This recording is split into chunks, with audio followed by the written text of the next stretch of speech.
Tip बरसा पानी और उसके साथ ही जनाब कराची शहर का सारा इंफ्रास्ट्रक्चर जो है आप देखेंगे पानी पानी हो जाएगा, सब बह जाएगा। आज बारिश की पेशगोई है, अल्लाह करे कि ये रहमत का बायस ही बने, ज़हमत का बायस न बने। इंफ्रास्ट्रक्चर में इन्वेस्टमेंट करें, कराची के इंफ्रास्ट्रक्चर में इन्वेस्टमेंट करें। और जो शहर हैं वो निस्बतन पाकिस्तान के वो मतलब अगर कराची से मवाजना किया जाए तो दीगर शहर जो हैं वहाँ नकासी है, आपका निज़ाम जो है वो बेहतर है निस्बतन। हमारा सिस्टम जो है वो बहुत बुरी हालात में, उसको ठीक करने की बहुत ज़रूरत है। गैस नहीं आ रही, बड़ी तकलीफ़ है। मैं वज़ीर आज़म इमरान ख़ान साहब से दरख्वास्त करूँगा, सर आम सार्फिन को गैस मुयस्सर नहीं है और कंप्रेसर लगाकर गैस चूसना ये मेरे ख्याल से बहुत ही ज़्यादा नुकसानदेह होता है निज़ाम के लिए, क्योंकि कुछ लोग अफोर्ड कर सकते हैं, कुछ नहीं कर सकते, फिर बाकियों को भी नहीं मिलती। और फिर साथ ही साथ सर बिजली की कीमतें बड़ी तेज़ी से उनमें इजाफा हो रहा है, अवाम अफोर्ड नहीं कर पाएगी सर, लोग रुल जाएंगे। सर जिस उम्र में आप हैं इसमें आखिरत के मुतल्लिक वैसे तो इंसान को हर वक्त सोचते रहना चाहिए, लेकिन आपको ज़्यादा सोचना चाहिए। आखिरत में बहुत सारी चीज़ों की सर पूछ होगी, तो मैं आपसे कहना चाहता हूँ कि वहाँ पर दुआएं बड़े काम आएंगी। तो वज़ीर आज़म इमरान ख़ान साहब, आप कौम की दुआएं लें। ये जो आपने वज़ीर मुशीर बिठाए हुए हैं ना, वाह वाह वाह वाह करने वाले, सर ये किसी काम नहीं आएंगे। वहाँ पे किसी काम नहीं आएंगे। आप हर वक्त रूहानियत रूहानियत रूहानियत रूहानियत की बातें करते रहते हैं। वहाँ तो रूही होगी, वहाँ पे पूछ होगी। सर मैं तो आपसे मोहब्बत करता हूँ इसलिए आपको बता रहा हूँ, जो मोहब्बत करते हैं ना वो दुनिया के बाद दूसरे की आखिरत के मुतालिक भी सोचते हैं। इसीलिए मैं आपसे मोहब्बत करता हूँ, मैं आपसे दरख्वास्त करता हूँ सर, आखिरत से हर किसी को डरना चाहिए। ये बड़े मसाइल हैं सर, बड़े आवाम के मसाइल मैं आपको बता रहा हूँ। ये बर्गर पप्पू टाइप के लोगों को नहीं पता मसाइल क्या है इस मुल्क के। सर ये जिन एंकरों को इस्लामाबाद के अंदर आप बुला के उनके साथ मीटिंगें करते हैं, इनको टका कुछ नहीं पता कि शहर में मुल्क के क्या हालात हैं। अगर आपकी सोर्स ऑफ न्यूज़ मीडिया के ज़रिए आमिर लियाकत टाइप लोग हैं तो सर फिर मैं आपको बताता चलूँ कि फिर मुल्क का हाल भी वही होगा जो बिग बॉस का हो रहा है, बिग बॉस के हाउस का। तो सर प्लीज़ अब आप जागें, वक्त आ चुका है। लोगों को बहुत दुश्वारियाँ हैं सर, पानी मुयस्सर नहीं है। कराची शहर के अंदर तो लोगों को बड़े मसले मसाइल हैं। बाकी मुल्क का जैसे मैं कह रहा हूँ कि निस्बतन बेहतर है, यहाँ के हालात जो है ना वो काफ़ी ख़राब है। खैर आगे चलते हैं। सर फिर आपको मिसगाइड किया इन्होंने, बोला तिजारती खसारा। सर तिजारती खसारे के अंदर मैं आपको क्लियर कट बता दूं सर कि ये तमाम लोग फजूल बातें कर रहे हैं जो वहाँ इस्लामाबाद में बैठकर कोएसार मार्केट के अंदर बराबर में कॉफ़ी शॉप के अंदर बैठ कर कॉफ़ी पीकर बोलते हैं देखो कुत्ते का खाना बहुत आ गया, देखो बैकअप बहुत आ गया। सर आप खुद एक कुत्ते के मालिक हैं, आपको पता होगा, और आपके पास भी सर एक कुत्ता है ना सर, उसका खाना कैसे बंद करवाएंगे आप? दिल में दर्द है। ये देखें समझने की बात है, हमारे मुल्क के अंदर ये जो एक स्टूपिड विजन हमारी एलिट की क्रिएट हो गई है कि कुत्ते का खाना। सर आप मुझे बताएं कुत्ते का खाना कितना आ जाता होगा पाकिस्तान में? मानता हूं पाकिस्तान में कुत्ते बहुत हैं, लेकिन कितना खाना आ जाता होगा इंपोर्टेड कुत्तों के लिए? मेकअप कितना आ जाता होगा? जब ये फजूल खबर चलती है यकीन करें दिल पे छुरियां चलती हैं मेरी। कुत्ते का खाना महंगा हो जाएगा, औरतों का मेकअप महंगा हो जाएगा, ये क्या पॉलिसी सर? ये सर तमाम लोग इस्लामाबाद के अंदर, जो मैं खुद ब्यूरोक्रेट का बेटा हूं सर, आपको पता है, ब्यूरोक्रेटिक विजन से बाहर निकलें सर, इस सोच से बाहर निकलें सर प्लीज। ये जो इर्द गिर्द आपके लोग हैं आपको मिसगाइड कर रहे हैं। मुल्क की सबसे बड़ा चंक ऑफ इंपोर्ट सर मैं आपको बता रहा हूं फॉसिल फ्यूल है, फ्यूल ऑयल है, नेचुरल गैस है, एनर्जी जिसे आप कहें। एनर्जी इंपोर्ट क्यों है सर? उसकी वजह यह है कि हमारे यहाँ स्टूपिड पॉलिसीज इस मुल्क के अंदर बनी हुई हैं। गाड़ियां पुरानी मंगवा के चलवा रहे हैं सर। मैं आपको बताता हूं गाड़ी आप नई मंगवाने की इजाजत दें। ये जो चंद चुनिंदा लोगों को आपने इजाजत दे दी है कि वो नई गाड़ियां मंगवा के, सर ये बिल्कुल गाड़ियां ऐसे ही हैं, बस यकीन करें कागज की बनी गाड़ियां, ये वाली नहीं। मतलब जो इंपोर्ट की इजाजत दें सर, जापान फर्स्ट क्लास गाड़ी बनाता है। आप इस वक्त सर जापान के वजीर आजम को टेलीफोन करें, मैं आपको बता रहा हूं। आप जो बाइडन को तो आप कह रहे हैं ना टेलीफोन आप नहीं करेंगे, वो करेगा। मैं आपको बता रहा हूं सर, आप जापान के वजीर आजम को फोन करें सर, मैं आपको बता रहा हूं, आई लव यू, मैं आपको बता रहा हूं। आप जापान के वजीर आजम को कहें कि आप चाहते हैं कि पाकिस्तान में जापानी लेटेस्ट गाड़ियां चलें, इसके लिए पॉलिसी जापानी मुरतब करके दें। मैं सर आपको गारंटी देता हूं, जापान जैसी कौम सर जंग के बाद बर्बाद हो जाने के बाद अपने कदमों पे खड़ी हो गई, आपको ऐसी एडवाइस देगा, यकीन करें जापान का वजीर आजम, एक क्लास फर्स्ट क्लास गाड़ियां पाकिस्तान की सड़कों पे होंगी, पेट्रोल भी कम इस्तेमाल होगा, हाइब्रिड गाड़ियां होंगी सर, इंग्लिश गाड़ियां होंगी, यकीन करें आप, हाइब्रिड गाड़ियां होंगी, ये कागज की बनी गाड़ियां नहीं होंगी सर, A1 फर्स्ट क्लास गाड़ियां आएंगी। ये क्या सर, चाइना के माल के मुतालिक आपको पता है दुनिया क्या कहती है, बुरा ना मानना सर, आपको पता ही है। वहां से क्या आप गाड़ियां मंगा रहे हो सर, अजीब गरीब नामों वाली। इससे बेहतर यह है कि आप जापान वालों से बात करो, फर्स्ट क्लास गाड़ी नहीं है। और दूसरा सर मैं आपसे गुजारिश करता हूं, आप जापान के बाद जर्मनी वालों को कॉल करें सर। आपको पता है एक जमाने के अंदर जर्मनी का ब्रांड मर्सिडीज पाकिस्तान के अंदर प्लांट लगाना चाहता था, लेकिन चंद लोगों ने अपने मुफाद के तहत ये प्लांट नहीं लगने दिया। सर मैं आपको बता रहा हूं, आप जर्मन कंपनियों को दावत दें, पाकिस्तान में A1 गाड़ियां नहीं बने तो मुझे बोलना सर, बेहतरीन टेक्नोलॉजी, जापानी जर्मन नंबर 1। बाकी ये ऐसी सर क्या चीजें मंगा रहे हैं, आपको इधर से मंगा रहे हैं उधर से, ये आप आने दें पाकिस्तान में। इसकी इंपोर्ट के बाद देखें, मैं टेक्निकल बात कर रहा हूं, ये आएंगी हाइब्रिड गाड़ियां, इसके बाद पेट्रोल की जो इस्तेमाल होगा ना सर, ये कम हो जाएगा। अभी जो गाड़ियां आप इंपोर्ट करवा रहे हैं ना सर, ये इसमें अक्सरियत हाइब्रिड नहीं है, और जो गाड़ियां आ रही है ना सर, ये उल्टा हाई ऑक्टेन खा रही हैं सर। हाई ऑक्टेन ज्यादा महंगा फ्यूल है सर। सर ये मुल्क के मुफाद के अंदर आपसे बात कर रहा हूं, यकीन करो मुझे कोई गर्ज नहीं है, मेरा कोई कार का प्लांट नहीं है सर। मैं आपको क्लियर कट ये बात बता रहा हूं कि आप ये करें, मेरा सिर्फ मकसद ये है कि सर मुल्क का मुस्तकबिल ठीक होगा, आपका मुस्तकबिल ठीक होगा, हमारा मुस्तकबिल ठीक होगा, है ना सर। क्योंकि जो कहने वाले थे उन्होंने कल कह दिया है कि हमारा आपको लेना देना नहीं है, हमारा नाम बार बार नहीं लें। आप समझ गए ना सर। सर जो उल्फतें मोहब्बतें होती हैं ना, ये वक्ती होती हैं सर इन लोगों की ना, आप समझ तो गए होंगे, नहीं समझे सर। उन्होंने कह दिया अब हमारा ताल्लुक नहीं, हमारा ज्यादा जिक्र नहीं किया करें, तो वजह इसके ऊपर जो है वो क्या सारा ही करने की जरूरत नहीं है। आगे समझ गए ना सर आप किन की मैं बात कर रहा हूं। पहले थी उल्फतें, पहले थी मोहब्बतें, पहले थे एक पेज, पहले थे एक चैप्टर, अब पेज तो एक ही है, किताबें फर्क हो गई हैं सर। अब आवाम के लिए काम करें, यकीन करें तारीख में आपका नाम सुनहरी अल्फाज में लिखा जाए, क्योंकि जो काम आपके एडवाइजर्स ने किया है, जो काम आपके ये देखिए सर, सबसे पहले आपको इंप्रेशन ये दिया कि ये ठीक हो जाए, कि ठीक इतनी आसानी से नहीं होगा, इसके लिए टेक्निकल बंदे चाहिए।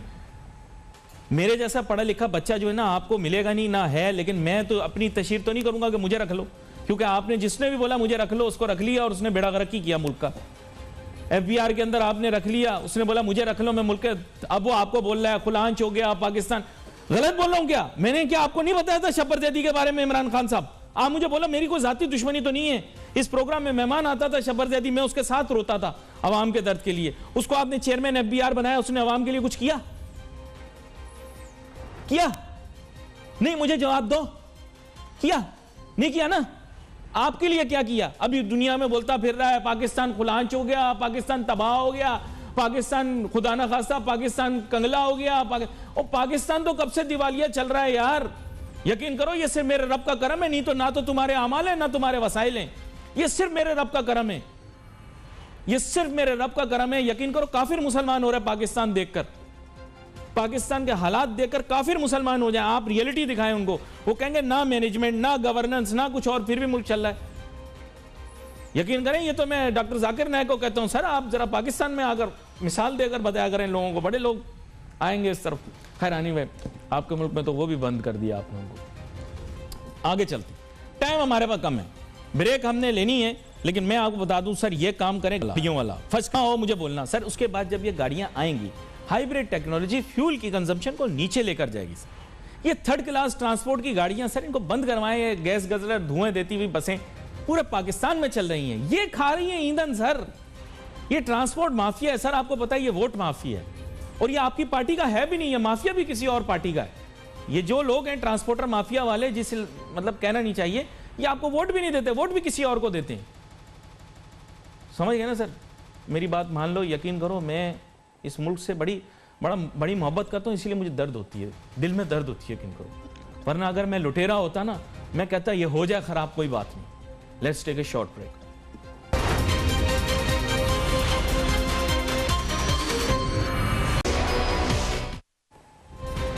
ये जो तिजारती खसारा है ना, ये पाकिस्तान के बुनियादी माशी मसाइल में से एक है, और इसको अंडरस्टैंड करने के लिए मेरा तो काम ही यही है पूरा दिन मैं आपको सही बात बता रहा हूँ, क्योंकि मेरा तो इल्म व तदरीस से ताल्लुक है, मैं तो काम ही इस चीज़ पर कर रहा होता हूँ।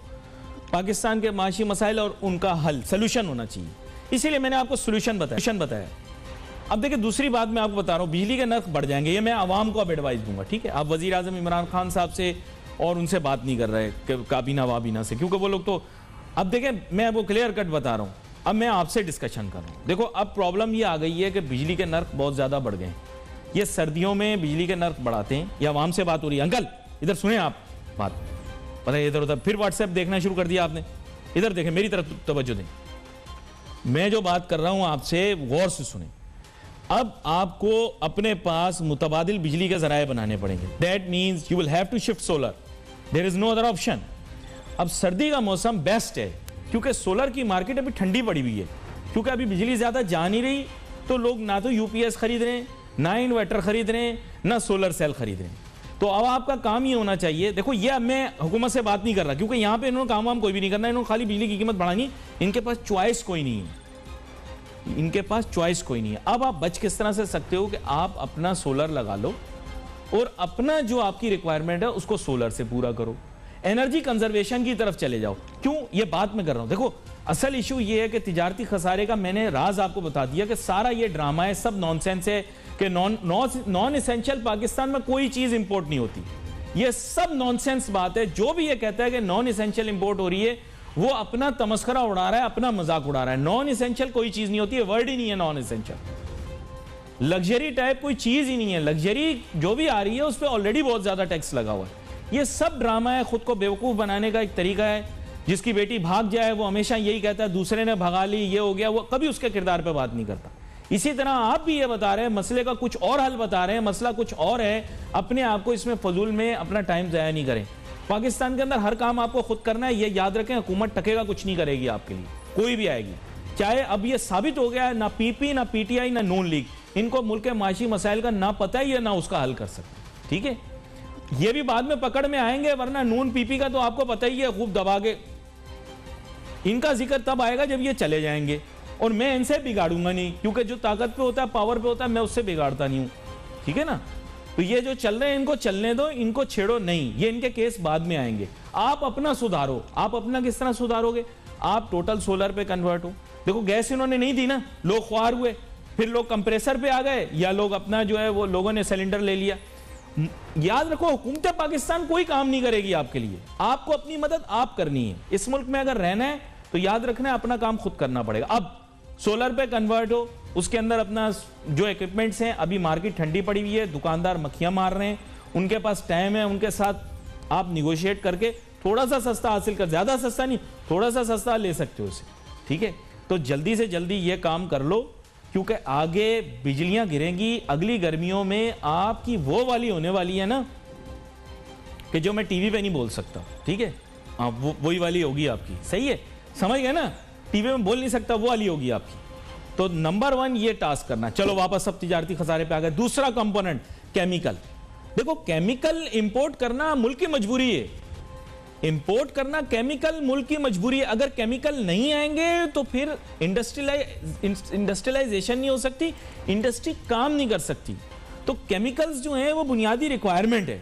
तो नॉन एसेंशियल नहीं है। अपने आप को बेवकूफ नहीं बनाओ, अपने आप को मामूल नहीं बनाओ, अपने आप को वो मत बनाओ जो मैं तुम्हें टीवी पर नहीं बोल सकता। आप अपने आप को वही बना रहे हो।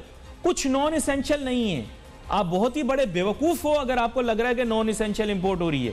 कोई नॉन एसेंशियल इंपोर्ट नहीं हो रही। ये सब स्टूपिड बातें हैं।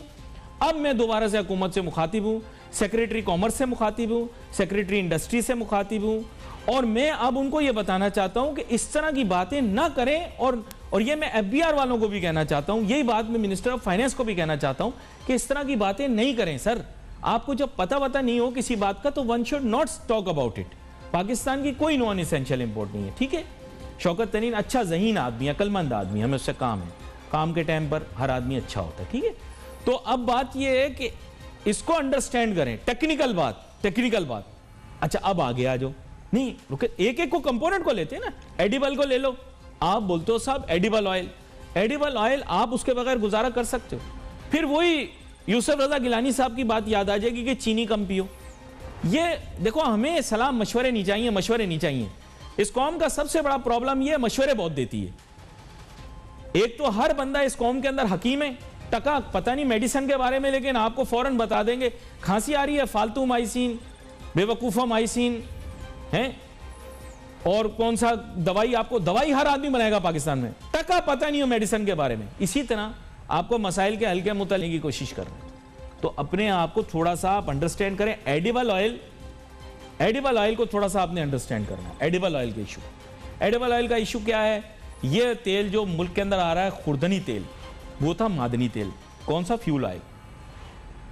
तो अब खुर्दनी तेल जो है यानी एडिबल ऑयल, इसको रिड्यूस आप नहीं कर सकते क्योंकि आप हर चीज तल के खाते हो।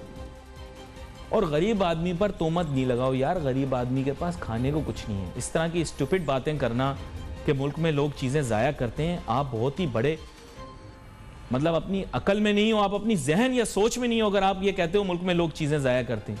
गरीब आदमी कुछ जाया नहीं कर सकता, गरीब आदमी सालगिरह नहीं मनाता। एक छोटी सी ब्रेक लेते हैं, वापस आते हैं, एलिटिस्ट माइंडसेट से आपको निकालते हैं। Will keep talking on this, let's take a short break.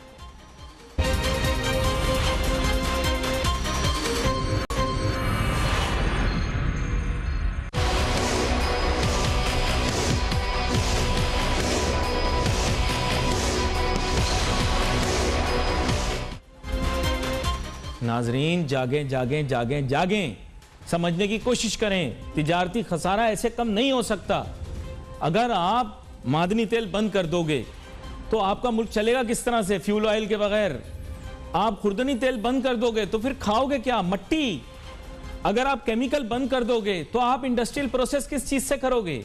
अगर आप मशीनरी बंद कर दोगे तो फिर आप मशीनरी के बगैर बनाओगे क्या? आप अपनी आंखें खोलें। ये बड़े कंपोनेंट्स हैं इंपोर्ट के, ये नॉन एसेंशियल नहीं है, ये सब एसेंशियल हैं। एडिबल्स, इसके अलावा बहुत सारी चीजें, फूड प्रोडक्ट आती हैं इस मुल्क के अंदर, ऐसी चीजें भी आती हैं जिनको मजीद प्रोसेस करके हम एक्सपोर्ट करते हैं।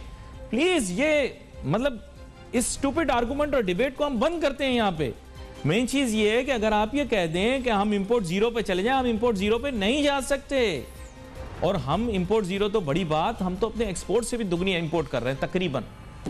तो यहां पर मेरे साथ बहुत ही अहम मेहमान शामिल गुफ्तगू हैं, जनाब उमर रेहान साहब, साबिक सरबराह काटी रहे हैं। वेलकम करता हूं सर आपको शो में। थैंक यू अली भाई।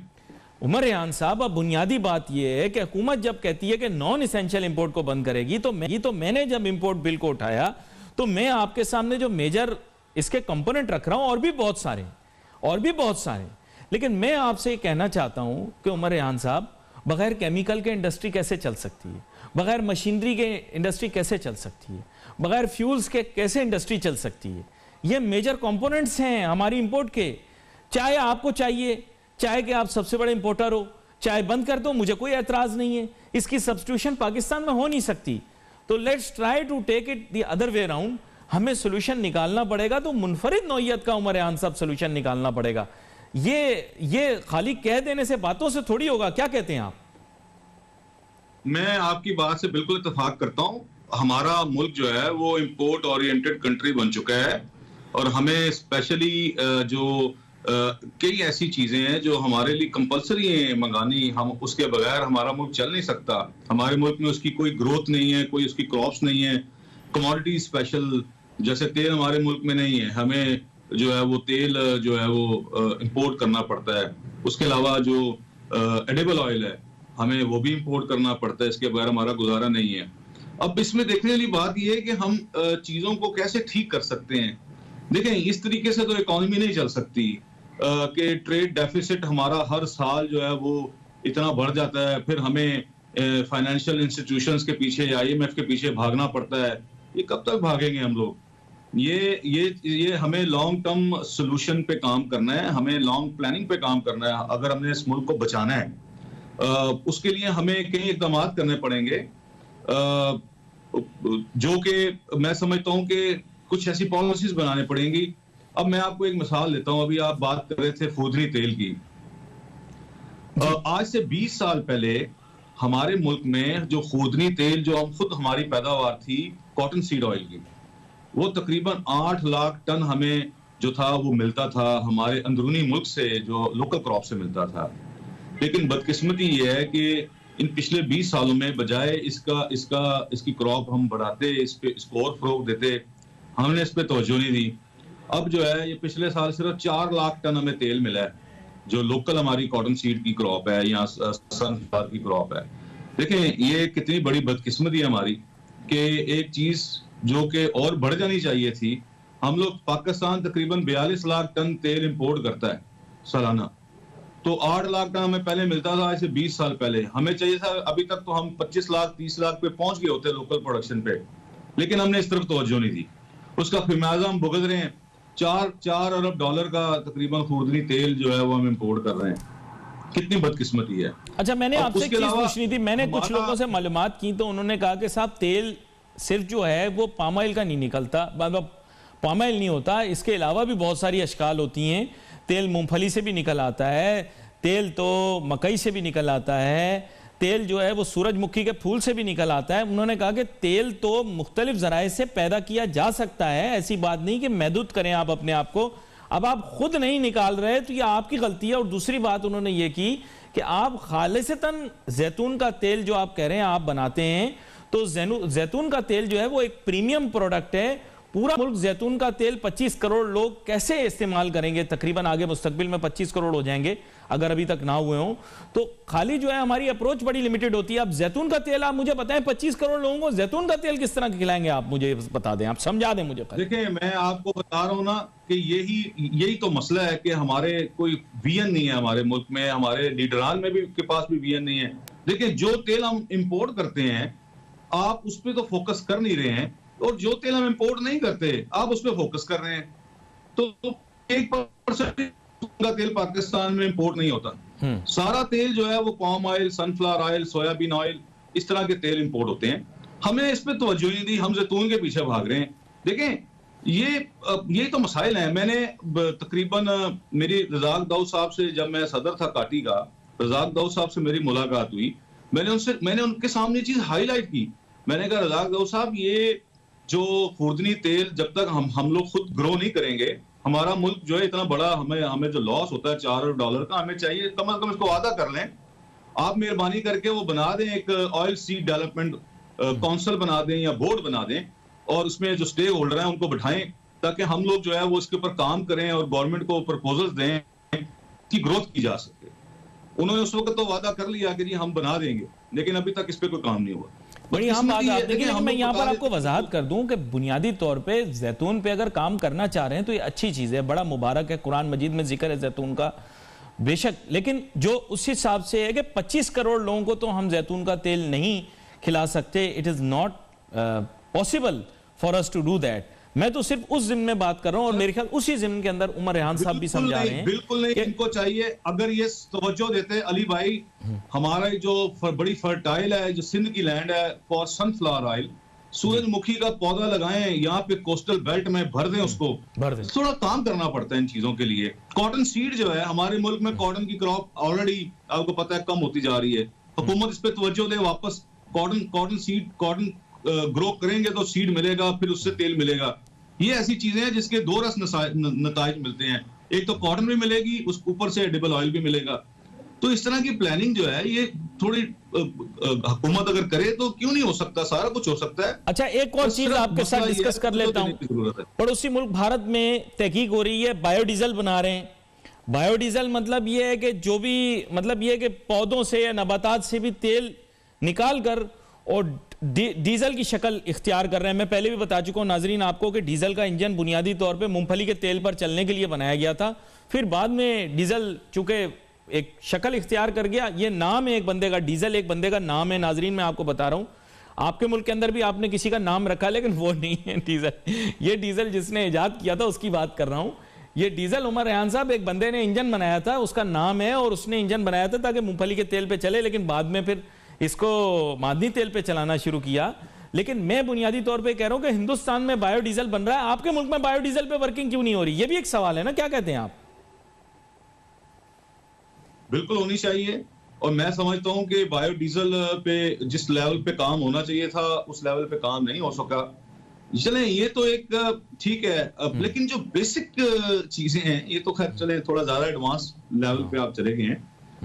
लेकिन बेसिक चीजों का तो अरेंजमेंट अपने मुल्क में होना चाहिए हमारा।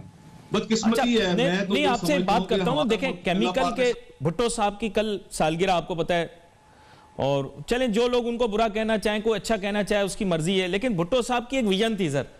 केमिकल इंडस्ट्रीज उन्होंने फरोग दिया उनको इस मुल्क के अंदर। आपने अगर केमिकल अपने यहां बनाना शुरू कर दिए तो फिर उसकी इंपोर्ट कंट्रोल हो सकती है। मैं आपको बता दूं, केमिकल्स आप अपने मुल्क के अंदर बना सकते हैं, लेकिन आमेजिज के लिए आपको मशीनरी भी चाहिए, इक्विपमेंट भी चाहिए, ह्यूमन रिसोर्स भी चाहिए। It is one of the biggest import factors, आपको पता होगा, केमिकल्स।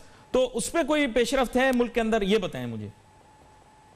कोई पेशरफ्त नहीं है। हम लोग मैं बड़ा ऑनेस्टली बताता हूं, कोई तो जो गवर्नमेंट नहीं दे रही ये मैं आपको अपनी इंडस्ट्री के मुतालिक बता देता हूं। हमारी इंडस्ट्री लोकल जो घी एंड ऑयल की इंडस्ट्री तबाह कर दी है इन्होंने। कोई पॉलिसी में थे वहां पे, इनको समझ नहीं है। अभी इतना फूदनी तेल स्मगल हो रहा है ईरान से, कुकिंग ऑयल टनों हजारों टन आ रहा है पाकिस्तान में थ्रू बलोचिस्तान। तो इनको पता ही कोई नहीं है कि क्या हो रहा है मुल्क के अंदर। इनका तो खुद भी अरबों रुपए का नुकसान हो रहा है रेवेन्यू का, गवर्नमेंट का। उसके अलावा हमारी इंडस्ट्री जो है वो सारी तबाह हुई पड़ी है। हम ड्यूटियां दे के रॉ मटेरियल लेके आते हैं, वहां पे बगैर ड्यूटी और टैक्स के जो है वो बलोचिस्तान से, वो ईरान को ग्वादर के थ्रू, पता नहीं ताफ्तान के थ्रू हजारों टन कुकिंग ऑयल इस वक्त पाकिस्तान में आ रहा है। कोई इस पे तवज्जो नहीं दे रहा। हम तो चीख चीख के थके हैं, रोज अखबारों में इश्तिहार, सेक्रेटरी कॉमर्स, सेक्रेटरी इंडस्ट्री से मीटिंगें भी की हैं, भाई इसको बंद कराओ। देखिए ये इंडस्ट्री तो अभी हम लोग बंद बैठे हैं, हमारा कारोबार ही नहीं है, सारा तो स्मगल्ड और वो चोरी, ये सारा कारोबार जो है वो उधर चला गया है। तो ये काम नहीं कर रहे। मैं तो ऑनेस्ट स्पीकिंग अली भाई, मैं इनसे बहुत डिसअपॉइंटेड हूँ। आपको पता है कि मैं सीधी बात करता हूँ, मैंने कभी इस तरह की बात नहीं की है। इन्हें इन चीजों की तरफ तवज्जो देनी चाहिए। इंडस्ट्रियों को बचाएंगे तो मुल्क चलेगा, इंडस्ट्री बैठ जाएगी। इंडस्ट्रियों को बचाना बहुत जरूरी है। छोटी सी ब्रेक लेते हैं, वापस आते हैं, आपके साथ जारी रहेगी। Let's take a short break.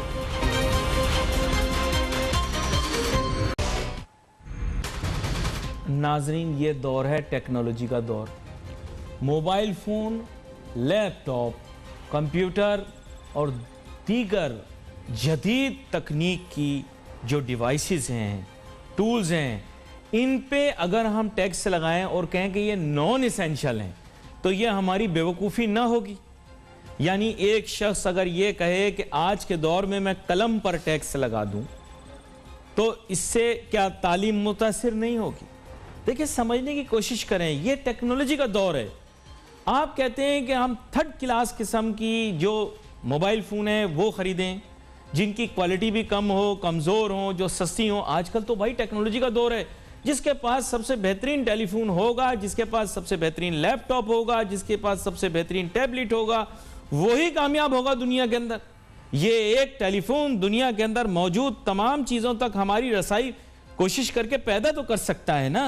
जो चीज़ें जो आप समझें सालों का सफ़र होता था, ये चंद सेकंडों में भी तय कर देता है, उससे भी कम में भी आपको लोगों से मिला देता है। हज़ारों मील दूर रहने वाले लोग आपके नज़दीक आ जाते हैं। अपने आप को टेक्नोलॉजी से क्यों दूर करते हो?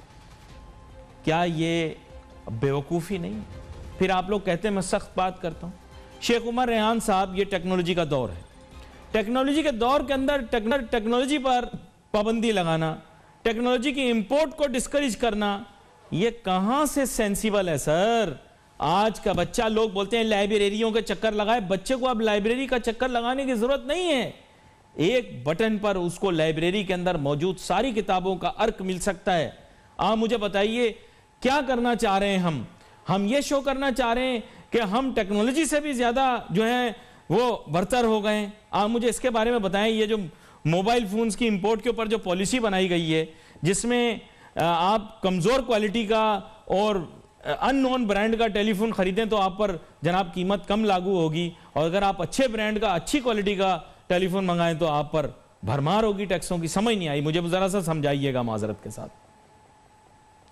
देखिए, मैं तो अली भाई बता रहा हूँ कि खैर इन्होंने जो टैक्स वैक्स लगाए हैं, जो लेटेस्ट टेक्नोलॉजी के जो मोबाइल सेट्स हैं, ये सारी चीजें जो हैं, ठीक है, इन्होंने ज्यादा टैक्स लगा दी उसके ऊपर, इसको डिस्करेज करने के लिए। लेकिन इनको चाहिए कि साथ ऑल्टरनेट दें। हमारे मुल्क में भी मोबाइल बनना शुरू हो गए हैं, कंपनीज को फैसिलिटेट करें। यही लेटेस्ट टेक्नोलॉजी के जो मोबाइल सेट्स हैं हमारे मुल्क में भी बन सकते हैं। इसके ऊपर काम करें। सर एप्पल को दावत दें, पाकिस्तान में आके आईफोन बनाए, बुलाएं। जी बिल्कुल। सैमसंग तो मेरे ख्याल पाकिस्तान आ गया है, और दीगर ब्रांड है, नाम नहीं लेता, लेकिन वो भी आहिस्ता आहिस्ता आ रहे हैं। लेकिन ये कंपनियां पाकिस्तान में क्यों नहीं मैन्युफैक्चर करेंगी? हम एक मार्केट है इनके लिए, क्या कहते हैं आप? बिल्कुल, बहुत बड़ी मार्केट है पाकिस्तान की, कोई छोटी मार्केट नहीं है। 23-24 करोड़ की हमारी आवाम है। मेरा ख्याल है कि हम टॉप 10 पॉपुलेशन में आते हैं, हमारा मुल्क जो है। तो ये क्यों नहीं हो सकता? सब कुछ हो सकता है बड़े लेवल पे। इस पे अगर हुकूमत बात करे, ठीक है, आपने टैक्स इंपोर्ट को डिस्करेज करने के लिए बहुत ज्यादा लगा दिए, लेकिन तवज्जो इस तरफ देने की जरूरत है कि लोकल मैन्युफैक्चरिंग, ये लेटेस्ट टेक्नोलॉजी के पाकिस्तान में। सर अगर हुकूमत इस तरह की पॉलिसियां अमेरिका की हुकूमत लगा देता तो क्या बिल गेट्स पैदा होता? अगर इस तरह के टैक्स लगा देता तो क्या इलोन मस्क चांद तक जाने का ख्वाब देख सकता? आप मुझे बताइए ये कैसी सेंसलेस चीजें हैं। मेरे नजदीक तो ये सेंसलेस हैं सर। आप मुझे बताएं, ईजाद करने वाला मुअज्जिद क्या ईजाद करेगा अगर आप उसको ईजाद से पहले ही उसकी चीज पे टैक्स लगा देंगे? ये तो जदीद टेक्नोलॉजी की चीजें हैं सर। इंटरनेट पर टैक्स खत्म होना चाहिए। हम लोग तो एक गरीब मुल्क हैं, अगर इंटरनेट तक हमारी रसाई होगी, हम ज्यादा से ज्यादा दुनिया में अपनी चीजें बेच सकेंगे, अपनी सर्विसेज ऑफर कर सकेंगे। क्या कहते हैं आप? जी बिल्कुल अली भाई, आप बिल्कुल सही बात कर रहे हैं। इस तरफ तवज्जो देने की बहुत सा जरूरत है गवर्नमेंट को।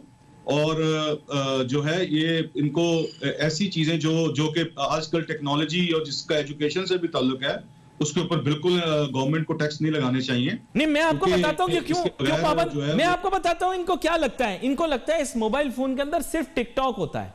इनको लगता है इस मोबाइल फोन के अंदर ये सारे अंकल जो आपस में वीडियोस भेजते हैं ना एक दूसरे को, व्हाट्सएप वाली, जी अंकल जी अंकल जी, वो वाली वीडियोस लोग देख रहे हैं। अरे भाई, दुनिया में लोग इससे तालीम, तदरीस, दुनिया जहां के काम कर रहे हैं, बिजनेस कर रहे हैं।